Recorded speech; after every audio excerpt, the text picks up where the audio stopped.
மேபிபோசேத்துடைய மேன்மை குறித்து, அவனுடைய சூழ்நிலைகளிலிருந்து, எந்த சூழ்நிலையிலிருந்து தேவன் அவனை உயர்த்தினார் என்பதை குறித்து தியானிக்க கர்த்தர் நமக்கு பலன் தருவாராக.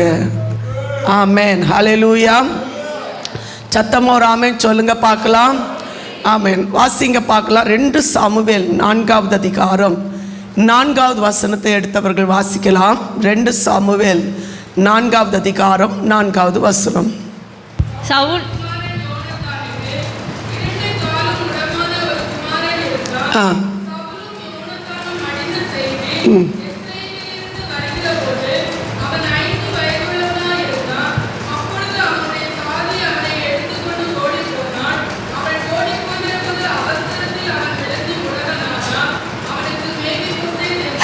என்று பேர்.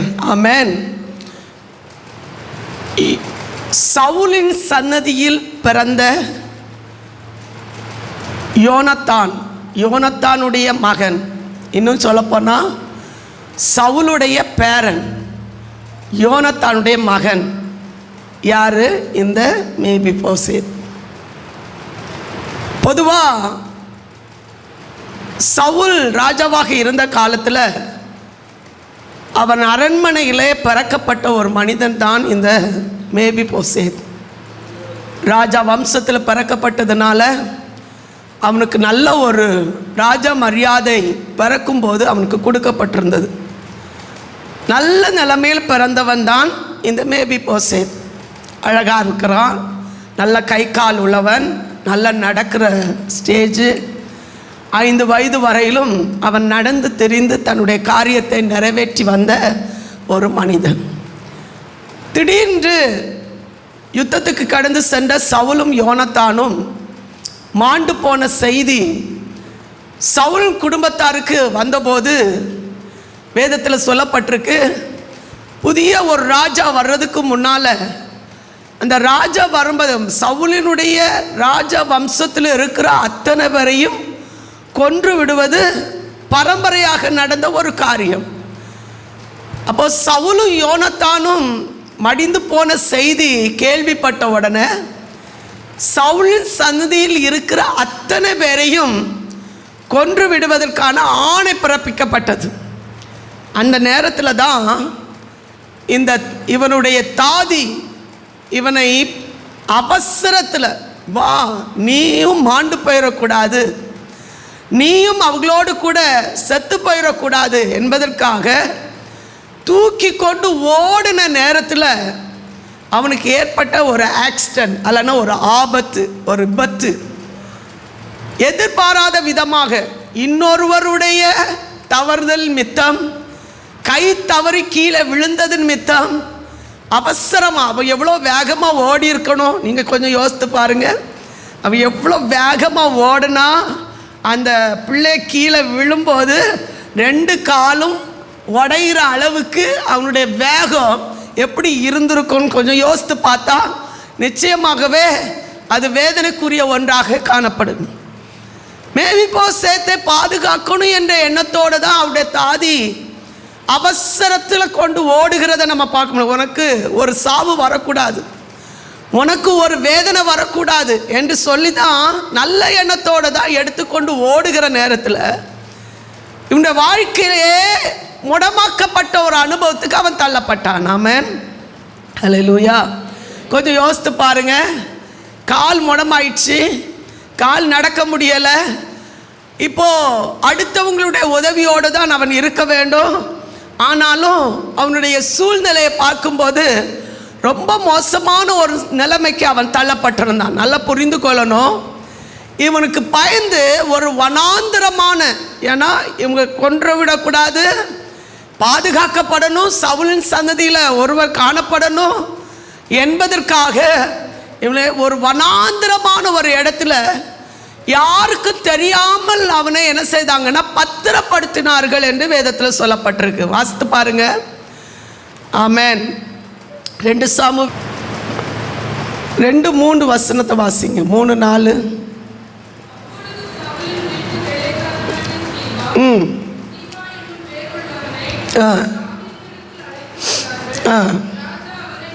அவனை பார்த்து, நீதானா சீபா என்று கேட்டான். 3ஆவது வசனம், அப்பொழுது ராஜா தேவன் மித்தம் நாம் சவுலின் குடும்பத்தாருக்கு தயவு செய்யும்படி அவன் வீட்டால் யாதொருவன் இன்னும் மீதியாய் இருக்கிறானா என்று கேட்டதற்கு சீபா ராஜாவை பார்த்து, இன்னும் யோனத்தானுக்கு 2 கால்களும் உடனான ஒரு குமாரன் இருக்கிறான். ராஜாவான பின்பு, தாவீது ராஜாவான பின்பு 20 வருஷத்துக்கு பிறகுதான் இவன் எங்க இருக்கிறார் என்று யாருக்கு தெரிய வருது? தாவீதுக்கு தெரிய வருது. ஆமென், ஹல்லேலூயா. எத்தனை வருஷங்களுக்கு பிறகு? ஒரு மனுஷன் உயர்த்தப்படுறதுக்கு ஒரு காலம் இருக்குது. தாவீதும் யோனத்தானும் உடன்படிக்கை பண்ணியிருந்தாலும் 20 வருஷம் வரையிலும் முடமாக்கப்பட்டிருந்த இந்த மேபிபோசேத்தை கண்டு கொள்வதற்கு தாவீதாலும் முடியலை, கூட இருந்தவர்களாலும் முடியலை. அவன் ஒரு வனாந்தரமான ஒரு இடத்துல, அடுத்த வசனம் சொல்லப்பட்டிருக்கு பாருங்க, அவன் எங்கே உட்கார்ந்திருந்தான். அவன் எங்கே என்று ராஜா கேட்டதற்கு சீபா ராஜாவை பார்த்து, இதோ அவன் லோதேபார்ல அம்மியேலின் குமாரனாகிய மாகீரின் வீட்டில் இருக்கிறான் என்றான். அப்பொழுது தாவீது ராஜா அவனை லோதேபாரிலிருந்து அம்மியேலின் குமாரனாக இருக்கிற மாகீரின் வீட்டிலிருந்து அழைப்பான். ஒரு யாருக்கு தெரியாத மறைக்கப்பட்ட, மறைவாக இருக்கப்பட்ட ஒரு அனுபவத்துக்கு இந்த மேபிபோசேத் தள்ளப்பட்டிருந்தான். ஹல்லேலூயா. புரிஞ்சவங்க ஆமேன் சொல்லுங்க. ஹல்லேலூயா. நல்லா புரிந்து கொள்ளணும். மேபிபோசேத்துன்னு சொன்னால் அதுக்கு சரியான அர்த்தம் வெக்க கெட்டவன், அல்லனா அவமானப்படுத்தப்பட்டவன். ஆமென். வெக்க கெட்டவன் அப்படின்னா அவனை பேர் சொன்னாலே வெக்கம், அவன் பேர் சொன்னாலே அவமானம். இனி நிறைய பேருடைய வாழ்க்கையில் பாருங்கள், பேர் சொன்னாலே பிடிக்கலை. இவங்க பேரே இப்படித்தான், பேருக்கு ஏற்றபடி அவன் அப்படித்தான் அப்படின்னு சொல்லுவாங்க. மேபிபோசேத்துடைய பேரை சொன்னாலே சே சொல்லாத, அவன் அவமானப்படுத்தப்பட்டவன், ஒதுக்கப்பட்டவன், அவன் பேர் கெட்டவன். அவனால நமக்கு பேர் கெட்டு போயிடுச்சு. வாழ்க்கையே கெட்டு போன ஒரு அனுபவம். ஆமென், ஹல்லேலூயா. சோர்ந்து போன ஒரு அனுபவம், அலட்சியப்படுத்தப்பட்ட அனுபவம், மறைக்கப்பட்ட ஒரு அனுபவம், இன்னும் சொல்ல போன ஒரு வனாந்தரமான ஒரு அனுபவம், யாருக்கு தெரியாம வாழ்ந்த ஒரு அனுபவம். ஆமென். அந்த வாழ்க்கை நீங்கள் கொஞ்சம் யோசித்து பார்த்தீங்கன்னா ரொம்ப மோசமான கண்டிஷனுக்கு போகப்பட்ட ஒரு அனுபவம். ஆமென். அந்த சூழ்நிலையில தான் தேவன் அவனுடைய வாழ்க்கையை கர்த்தர் நினைத்தருளுகிறார். ஆமென். எப்படி தேவன் ஒரு மனுஷனை நினைக்கிறார், எந்த காலத்தில் நினைக்கிறார்?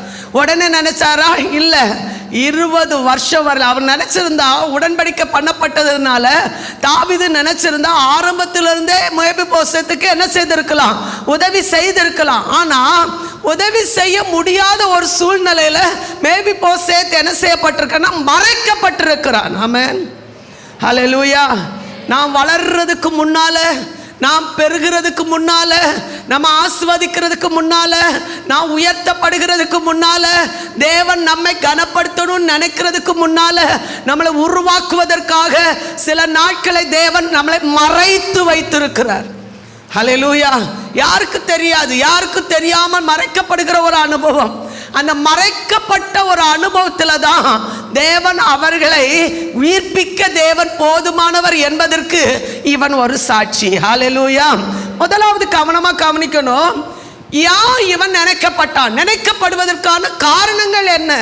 அப்படி நினைக்கணும்னு அவசியம் இல்லை. சவுல் தேவனுடைய ஆசீர்வாதத்தை இழந்து போனவன், தேவனுடைய ராஜ்யபாரத்தை இழந்து போனவன். அவனுடைய சன்னதியில் இருக்கிற இந்த மேபிபோசேத்தை நினைக்க வேண்டிய அவசியம் இல்லை. ஆனால் யார் நினைக்கப்படுவதற்கான காரணம் என்ன அப்படின்னா, ஆமென், சவுலுடைய சன்னதியில் பிறந்த யோனத்தான். அவன் யோனத்தான் சொல்லும்போது யாரோடு ரொம்ப பழகின ஒரு மனுஷன்? தாவீதோடு. தாவீதுக்கும் யோனத்தானுக்கும் உயிர் நண்பர்கள் சொல்லுவாங்க. ஆமென். உயிருக்குயிராக நேசிக்கிறவங்க. யாராவது உங்களுக்கு உயிருக்குயிர் நேசிக்கிற நண்பர்கள் இருக்கிறார்களா? யோசித்து பாருங்க. ஆண்டவரை தவிர உயிர்க்குற நேசிக்கிற நண்பர்கள் இல்லாமல் இருக்கிறது ரொம்ப நல்லது. ஆமென். கீழே விழுந்து போகாமல் இருப்பதற்கு தேவன் நமக்கு ஒரு நாட்களை தந்திருக்கிறதுக்காக கர்த்தரை துதிக்கிறார். ஹல்லேலூயா. யோனத்தான் தாவீதிடத்துல உயிர்க்குற நேசித்தான். ஏன்னா அவருக்குள்ளால் இருந்த அபிஷேகம், அவனை வழி நடத்தின விதம், அவனுடைய அழகு, அவனுடைய யுத்த வீரம், அவனுடைய சாமர்த்தியம் யோனத்தானுக்கு ரொம்ப ஈர்ப்பை கொடுத்ததுனால இவன் என்ன செய்தான் என்றால் யோனத்தானை ரொம்ப நேசிக்க ஆரம்பித்தான். ஆமென். ஹல்லேலூயா. தாவீதும் என்ன செய்தான்? நேசித்தான் என்று வேதத்தில் சொல்லப்பட்டிருக்கு. வாசிங்க பார்க்கலாம். 1 சாமுவேல் 18வது அதிகாரம் 3வது வசனத்தை எடுத்தவங்க வாசிங்க. யோனத்தான் தாவீதை தன் ஆத்துமாவை போல சிநேகித்ததினால் அவனும் இவனும் உடன்படிக்கை பண்ணிக்கொண்டார்கள். 1வது வசனத்தை வாசிங்க பார்க்கலாம். அவன் சவுலோடே பேசி முடிந்த பின்பு யோனத்தானுடைய ஆத்துமா தாவீதின் ஆத்துமாவோட ஒன்றாய் இருந்துச்சா? யோனத்தானுடைய ஆத்துமா தாவீதின் ஆத்துமாவோட ஒன்றாய் இசைந்திருந்தது. யோனத்தான் அவனை தன் உயிரை போல சிநேகித்தான். சொல்லுங்க எல்லாரும் சேர்ந்து அந்த வார்த்தையை சொல்லுங்க. ஆமென். சிலர் சொல்றதை கேட்டிருக்கீங்களா? உயிரை கொடுக்கறதுக்கும் உனக்காக உயிரை கொடுக்கறதுக்கும் யாருமே இங்கே இல்லை, போயிட்டாங்க. ஆமென். நான் எப்படி நேசிக்கிறேன் தெரியுமா? உயிரா நேசிக்கிறேன். நம்பாதீங்க. ஆமென். இப்படி சொல்கிறவங்க எல்லாம் நரகத்தில் கொண்டு போய் போட்டுட்டு போயிட்டே இருப்பாங்க. அல்லேலூயா. ஏதாவது புரியுதா உங்களுக்கு?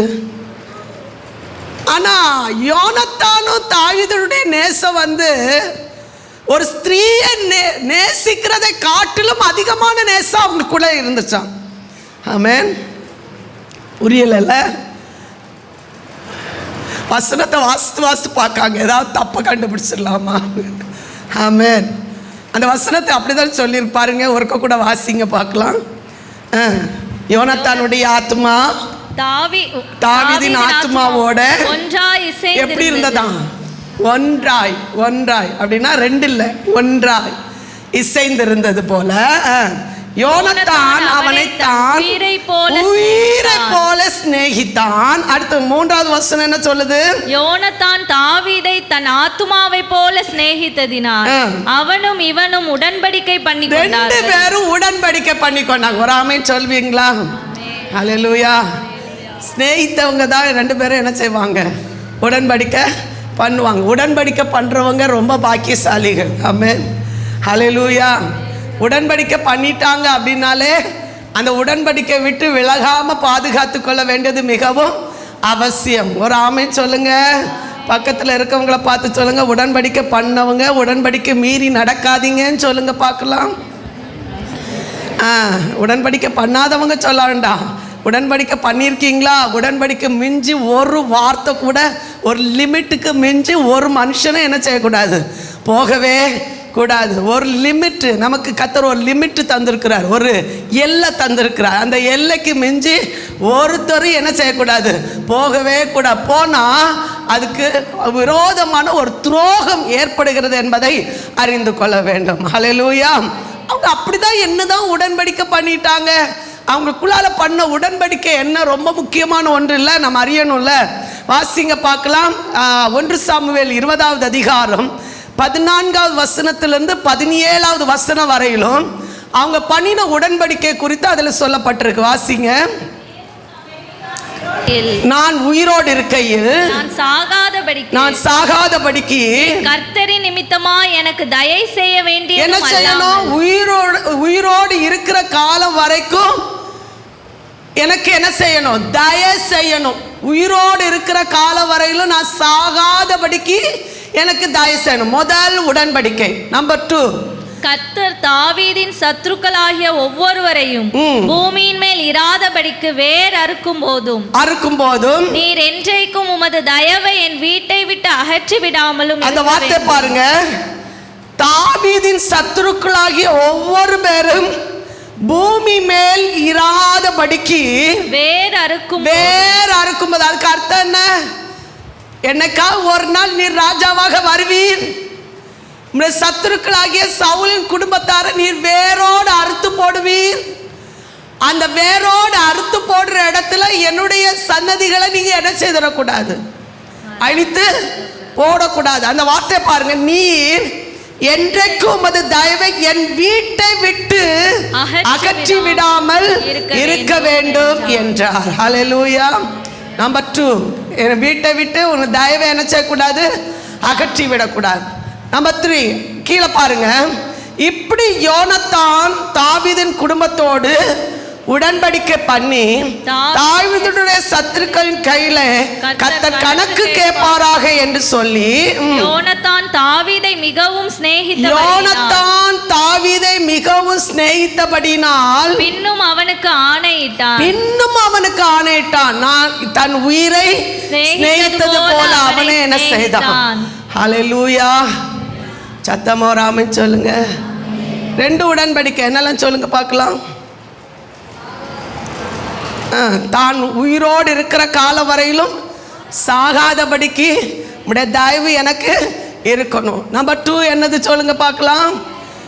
நீர் ராஜாவாக வரும்போது சத்துருக்கள் எல்லாம் வேரோடு அற்று போக ஒரு காலம் வரும்.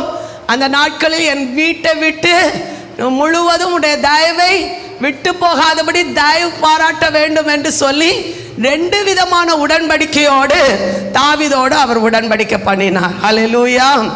அந்த உடன்படிக்கையை தாவீது ராஜாவாகின பின்பு ஏறக்குறை 20 வருஷங்களுக்கு பின்பு தான் அந்த உடன்படிக்கை அவர் நினைவு கூர்ந்தார். ஆமென்.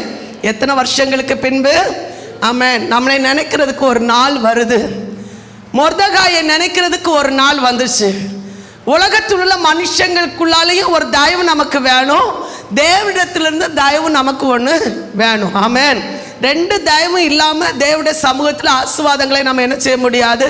அனுபவிக்க முடியாது. மொர்தெகாய் ராஜாவாக அபிஷேகம் அவன் அதிகாரியாக மாற்றப்படுவதற்கு ராஜாவுடைய கண்கள் தயை கிடைக்கிறதுக்கு ஒரு நாள் காத்திருந்தான். ஆமென். வேதத்தில் வாசிக்கிறோம், எல்லாரும் நினைக்கப்படுறதுக்குன்னு ஒரு நாளை கர்த்தர் வைத்திருக்கிறார். யோசேப்பை நினைக்கிறதுக்கு ஒரு நாள் காத்திருந்தது. ஆமென். நம்மை நினைப்பதற்கு, நம்மளை உயர்த்துவதற்கு, நம்மளை கனப்படுத்துவதற்கு கர்த்தர் ஒரு நாள் கர்த்தர் குறித்து வைத்திருக்கிறார். ஆமென்.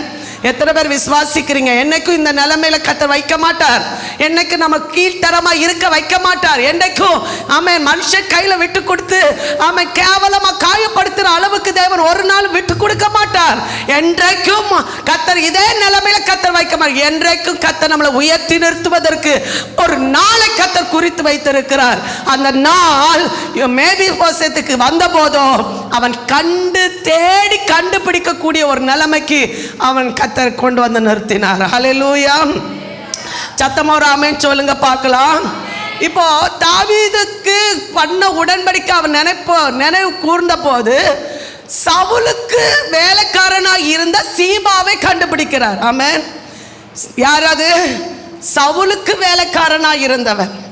இப்போ இந்த சீபாவை அந்த சீபா என்று சொல்கிற வேலைக்காரனை கண்டுபிடித்த போதுதான் இந்த மேபிபோசேத் எங்கே இருக்கிறான் என்பதை கண்டுபிடிக்க கர்த்தர் அவங்களுக்கு உதவி செய்தார். ஹல்லேலூயா. இருக்கீங்களா? ஆமென். இந்த சீபாவுக்கு என்ன வேலை கொடுத்தாருன்னா தாவீது, இந்த மேபிபோசேத் வந்த உடனே மேபிபோசேத்திட்ட சொன்னார், நான் உனக்குள்ள எல்லா சொத்தையும், சவுல் கூட எல்லா சொத்தையும் நான் உனக்கு திரும்ப தர்றேன் அப்படின்னு சொல்லிட்டார். அதுவரையில் அவனுக்கு சொத்து இல்லை, அவனுக்கு அதுவரையில் வசதி இல்லை, வேலைக்காரர்கள் இல்லை. இப்போ அவர் சொல்கிறாரு, எல்லா சொத்தையும் உனக்கு பேரில் நான் தர்றேன், சவுலுடைய எல்லா சொத்தையும் நான் உனக்கு தர்றேன்.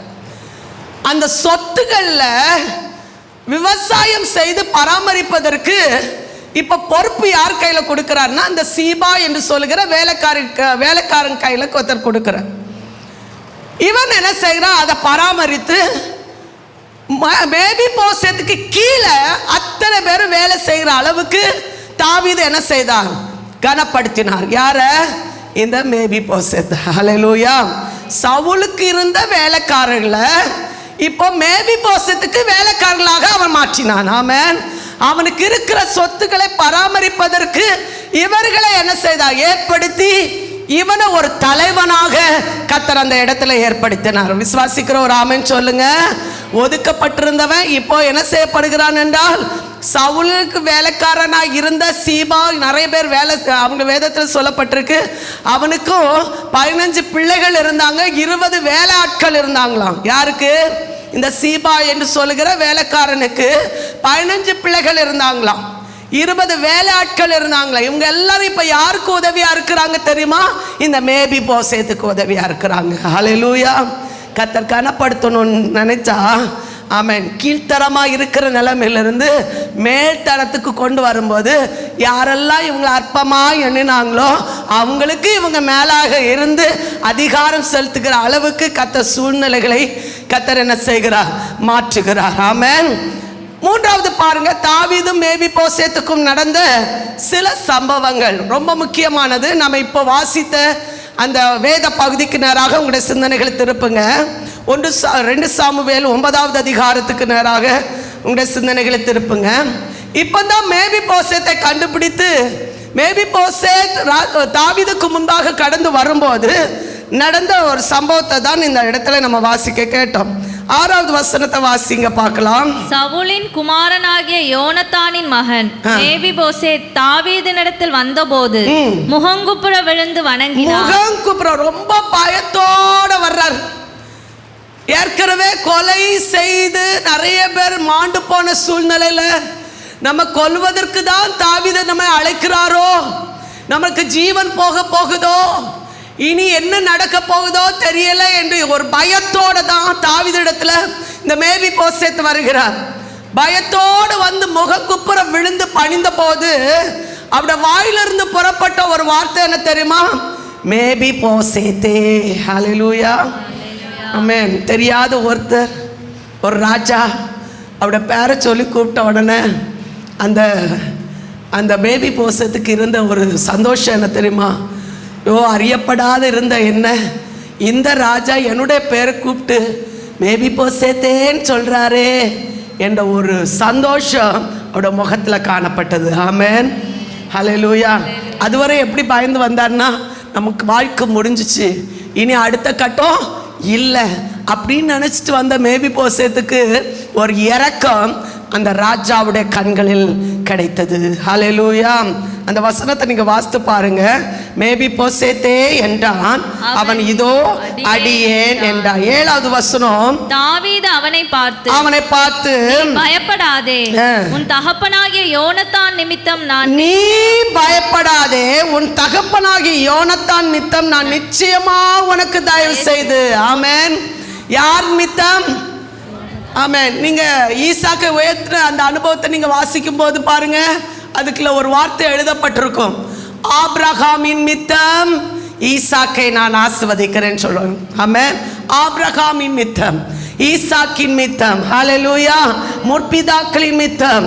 இன்னைக்கு நான் உன்னை தயவு செய்கிற காரணம் உன் மித்தம் அல்ல. யார் மித்தம்? உன்னுடைய யோனத்தான், உன்னுடைய தகப்பனாகிய இருக்கிற யோனத்தான் மித்தம் நான் உன்னை உயர்த்துகிறேன். ஹல்லேலூயா.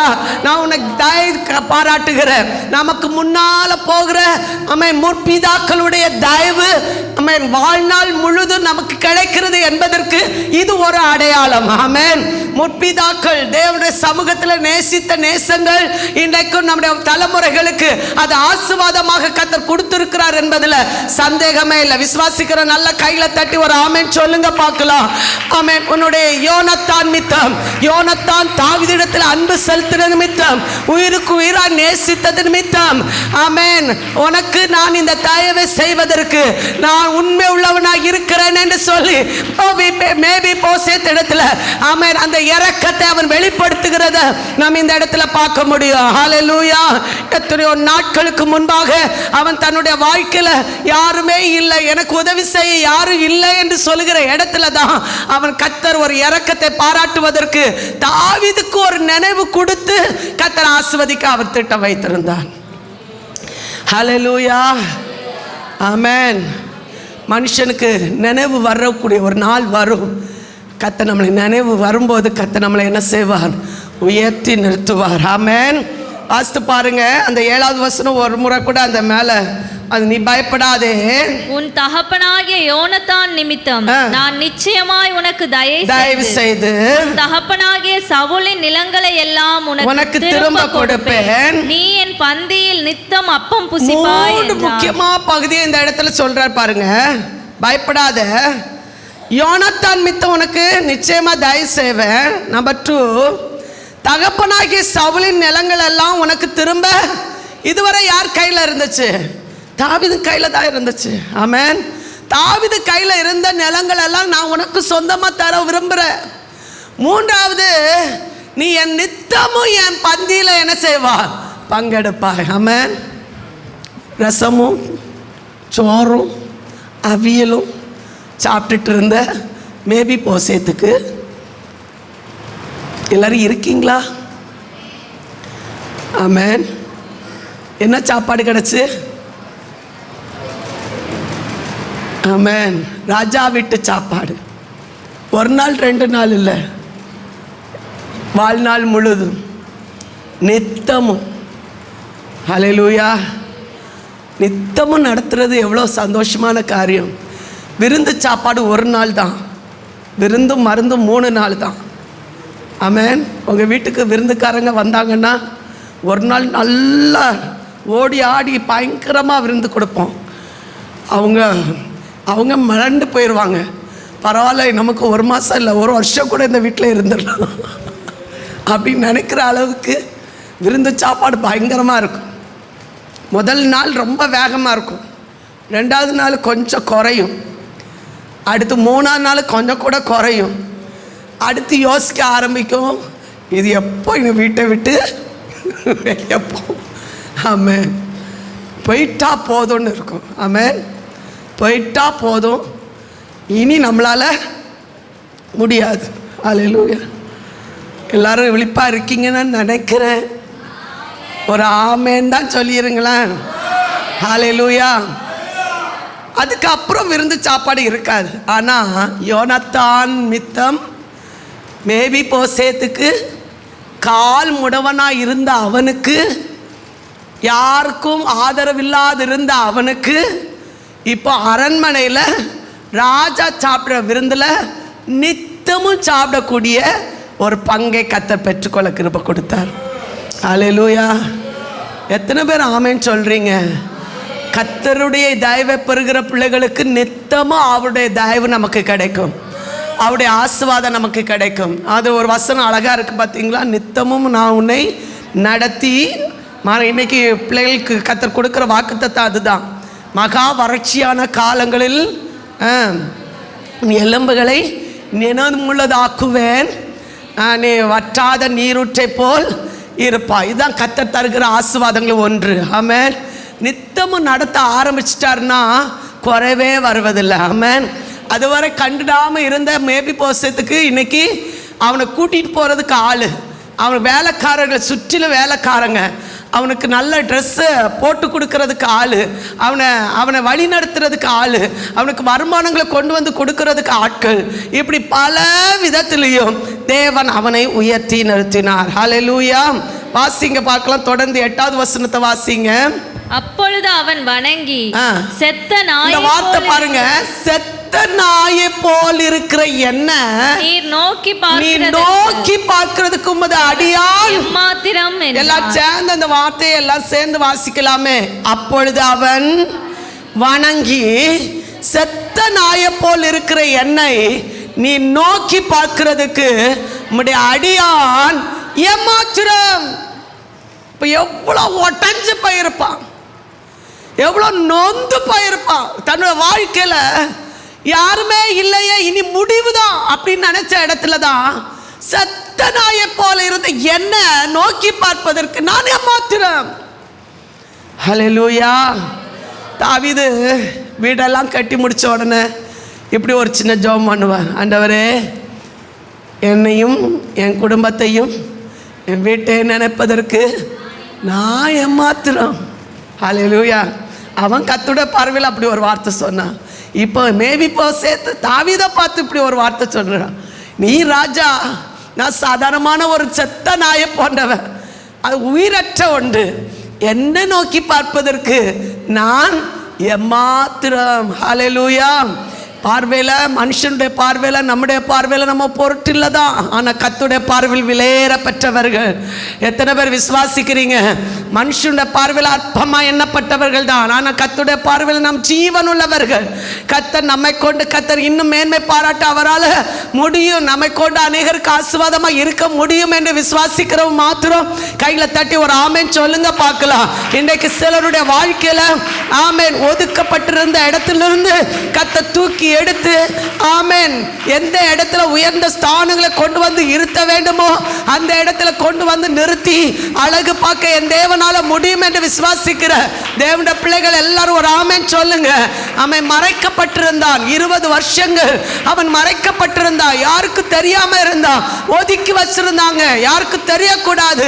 நீ செத்து போயிருவேன் என்று சொல்லிதான் அவனை ஒதுக்கி வச்சிருந்தாங்க. ஆனா கண்களுக்கு தெரிகிற ஒரு சூழ்நிலை வந்த போதோ அதே அரண்மனையில் கர்த்தர் அவனை உயர்த்தி நிறுத்தினார். ஹல்லேலூயா. சத்தமா ஒரு ஆமென் சொல்லுங்க பார்க்கலாம்.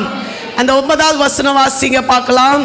ராஜா சவுலின் வேலைக்காரனாகிய சீபாவை அழைப்பித்து அவனை நோக்கி, சவுலுக்கும் அவர் வீட்டார் எல்லாருக்கும் இருந்த யாவையும் உன் எஜமானுடைய குமாரனுக்கு கொடுத்தேன். ஆகையால் நீ உன் குமாரரையும் உன் வேலைக்காரரையும் கூட்டிக் கொண்டு உன் எஜமானுடைய குமாரன் புசிக்க அப்பம் உண்டாயிருக்கும்படி அந்த நிலத்தை பயிரிட்டு அதன் பலனை சேர்ப்பாயாக. உன் எஜமானுடைய குமாரன் மேவிபோசேத் நித்தம் என் பந்தியிலே அப்பம் புசிப்பான் என்றான். சீபாவுக்கு 15 குமாரரும் 20 வேலைக்காரரும் இருந்தார்கள். சீபா ராஜாவை நோக்கி, ராஜாவாய என் ஆண்டவன் தமது அடியானுக்கு கட்டளையிட்டபடி எல்லாம் உமது அடியானாகிய நான் செய்வேன் என்றான். ராஜகுமாரரில் ஒருவனைப் போல மேவிபோசேத் என் பந்தியிலே அசனம் பண்ணுவான் என்று ராஜா சொன்னான். மேவிபோசேத்திற்கு மீகா என்னும் பேருள்ள சிறுவனாகிய ஒரு குமாரன் இருந்தான். சீபாவின் வீட்டிலே குடியிருந்த யாவரும் மேவிபோசேத்திற்கு வேலைக்காரராய் மேவிபோசேத் ராஜாவின் பந்தியில் நித்தம் அசனம் பண்ணுகிறவனாய் இருந்தபடியால் எருசலேமிலே குடியிருந்தான். அவனுக்கு 2 காலும் முடமா இருந்தது. முடம்ல முக்கியம் இல்ல, கர்த்தர் அவனை நினைத்தருளினார். ஹல்லேலூயா.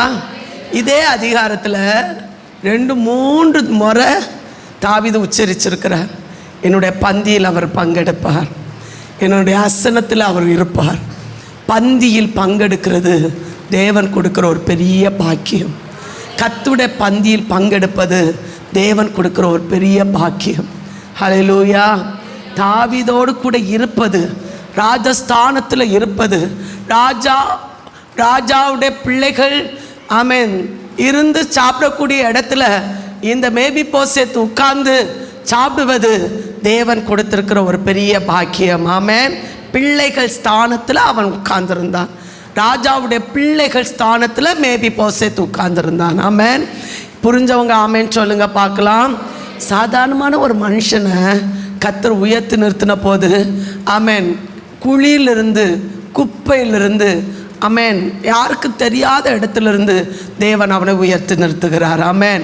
இன்றைக்கு தேவன் சொல்கிற வார்த்தை என்ன தெரியுமா? உண்மையாக சொல்கிறேன், இந்த வார்த்தை நான் இன்றைக்கி பேசணும்னு எடுக்கவே இல்லை. ஆனால் கர்த்தர் என்னை டைரக்ட் பண்ணி நேற்று ராத்திரி இருந்து போராடி ஜெயம் பெற்றுக்கொள்ள கர்த்தர் பலன் தந்தார். இந்த வார்த்தையிலேருந்து நான் ஒரு காரியம் சொல்ல முடியும்.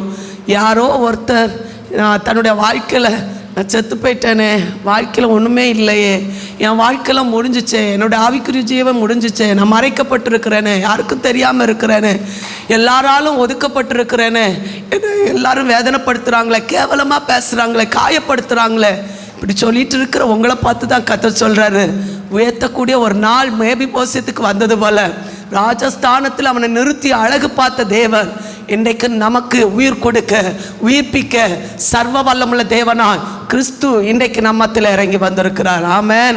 உயிர்ப்பிக்கிறவர், நம்மை பலப்படுத்துகிறவர். ஆமென். எந்த ஸ்தானத்தில் நம்ம கீழ்த்தரமாக எண்ணப்பட்டோமோ அதே ஸ்தானத்தில் கர்த்தர் நம்மளை உயர்த்தி நிறுத்துகிறவர். ஆமென். அந்த தேவனை வணங்குகிற தேவனுடைய பிள்ளைகளோடு கூட கர்த்தர் சொல்கிறார், இன்றைக்கே கர்த்தர் நம்மை மேன்மைப்படுத்த என் தேவன் போதுமான தேவனாய் இருக்கிறார். ஹல்லேலூயா. சத்தமா ஹல்லேலூயா. சாமுவேலோடு கூட கர்த்தர் பேசின போது கர்த்தர் அவனை உயர்த்தி நிறுத்தினார். மோசேயோடு கர்த்தர் பேசின போது கர்த்தர் உயர்த்தி நிறுத்தினார். சவுலோடு கூட கர்த்தர் பேசின போது சவுலை கர்த்தர் உயர்த்தி நிறுத்தினார். இன்றைக்கு கர்த்தர் நம்மோடு கூட பேசுவார் என்றால் நம்மை உயர்த்தி நிறுத்த என் தேவன் போதுமானவர். மேபி போசேத்தோடு தாவீது பேசின போது செத்த நாய போய் இருந்த என்னை கர்த்தர் நினைத்து பார்ப்பதற்கு நான் எம்மாத்திரம் என்று சொன்ன அந்த மேபி போசேத்தை உயர்த்தின அதே வல்லமையின் தேவன் இன்றைக்கும் இந்த இடத்துல தாழ்வு மனப்பான்மையோடு வந்திருக்கிற தேவனுடைய பிள்ளைகளை பார்த்து கர்த்தர் சொல்லுகிறார், நம்மை உயர்த்தி நிறுத்துவதற்கு ஒரு காலம் வந்திருக்கிறது. மனுஷனால் புறக்கணிக்கப்பட்ட, மனுஷனால் தள்ளப்பட்டிருந்த தேவனுடைய பிள்ளைகளை கர்த்தர் உயர்த்தி நிறுத்துவதற்காகவே கர்த்தர் இந்த நாளில நம்ம மத்தியில இறங்கி வந்திருக்கிறார். விசுவாசிக்கிற தேவனுடைய பிள்ளைகள் எல்லாரும் கையில தட்டி சொல்லுங்க, இன்றைக்கு அந்த தயவு, அந்த இரக்கம், அந்த அன்பு ஒதுக்கப்பட்டிருந்த இடத்திலிருந்து, வனாந்தரமான இடத்திலிருந்து நம்மளை தூக்கி எடுத்து நிறுத்தும்படியாய், கர்த்தர் கண்மலையில் நிறுத்தும்படியாய், அவனை மறைவுக்குள்ள கொண்டு வரும்படியாய், ஒருவர் கை போடாத அளவுக்கு கர்த்தர் நம்மளை மேன்மைப்படுத்தும்படியா இன்றைக்கு இந்த இடத்துல இந்த சபையோடு கூட, சபையில வந்திருக்கிற தேவனுடைய பிள்ளைகளோடு கூட கர்த்தர் நம்மளை உயர்த்தி நிறுத்துவதற்கு ஒரு காலம் வந்திருக்கிறது என்பதை கர்த்தர் இந்த நாளில் நம்ம பலப்படுத்தி கொண்டிருக்கிறார். விசுவாசிக்கிற தேவனுடைய பிள்ளைகள் கையில தட்டி ஆவியில நிரம்பி சொல்லுங்க, இது ஒரு சாதாரணமான வார்த்தை அல்ல, இன்னைக்கு ஒரு சாதாரணமான ஒரு நேரமும் அல்ல. கர்த்தர் எல்லாவற்றுக்கும் ஒரு நேரம், காலத்தை கர்த்தர் ஏற்படுத்தி வைத்திருப்பார் என்றால் இன்றைக்கு நம்மை பலப்படுத்தும்படியா சர்வ வல்லமுள்ள தேவன் இன்றைக்கு இந்த இடத்துல இறங்கி நல்ல மேல கையை தட்டி ஆவில நிரம்பி சொல்லுங்க, உங்களை தான் தேடி வந்திருக்கிறார். இது உங்களை தான் தேவன் தேடி வந்திருக்கிறார். யாருக்கு தெரியாது, என் நிலைமை யாருக்கு தெரியாது. எல்லாரும் என்ன மறைக்கப்பட, எல்லாரும் என்ன காயப்படுத்தி இருக்காங்க. ஆமென், செத்து போயிருக்கிறேன் அப்படின்னு சொல்லு பிள்ளைகளை பார்த்து தான் கர்த்தர் சொல்லுகிறார். தேவன் நம்மை உயர்த்தி நிறுத்தும்படியா, கனப்படுத்தும்படியா சர்வ வல்லமுள்ள தேவன்.